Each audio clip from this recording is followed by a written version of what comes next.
રાતે ચાર દાડા ચાર, રાતે ચાર દાડા ચાર, રાતે ચાર દાડા ચાર, રાતે ચાર દાડા ચાર, ચાર ચાર ચાર. પછી આવી ગયેલા ભાઈબંધ ના રહોડામ ને ફરી તો બે પાલ્યો ચા લઈને પાડી નાખી ભાઈબંધ ના રહોડામાં એન્ટ્રી. અમે પીતા હતા ચા ને આ બાજુ તો નીકળતા હતા ભજ્જો નતું મારા ને ફરી તો થઈ ગયું ભજ્જો ચા ભજ્જો ચા ભજ્જો ચા ભજ્જો ચા. ફરી એક બાજુ ગરબા પ્રોગ્રામ ચાલુ થઈ ગયેલા ને ગાવાનો તો ઘરે સુધી વિચાર હતો પણ કોઈ કહે તો હું પહેવું પણ કોઈ કહે એવું જ નતું એટલે ફરી તો આવા બેહી જા લોચો વળીને ભોય. A few moments later. બીજા દિવસ ફરી હલપો અગાડતો તો પવાલીમાં મોરસ ને આ બાજુ મૂકો પવાલીમાં અગાડતો તો બરફ ને આવા બે અગાડતો હતા ગેસ નો બાટલો. અરે એ તને બોલતો શરમ આવે અમે ચા મૂકે કે ગેસ નો બાટલો અગરતો હોય.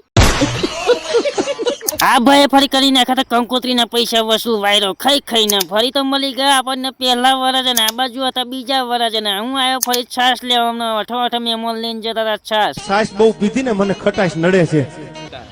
ફરી જમણવાર ચાલુ કરી નાખ્યું ને આવી ગયા ફરી કેસરાની મોટી મુવાડી મહાકાળી યુવક મંડળ ગ્રુપ વાળા પીરસવા માટે. તમારા ઘેર પણ જો લગ્ન પ્રસંગ હોય ને તમારા પણ પીરસવા માટે મોનની જરૂર હોય તો મોબાઈલ નંબર પણ આપણે ઉપર સ્ક્રીન પર આપી દીધેલો હતો, તમે જઈને કોન્ટેક્ટ કરી શકો છો. ફરી લાગતી હતી બરાબર ની ગરમી ને રાતો રૂમાલી આપણે પલાળીને હેડ્યા ઘેર. તો કાલે મળીશું નવા વિડીયોમાં. તો વિડીયો ગમે તો લાઈક શેર ફોલો કરતા જજો.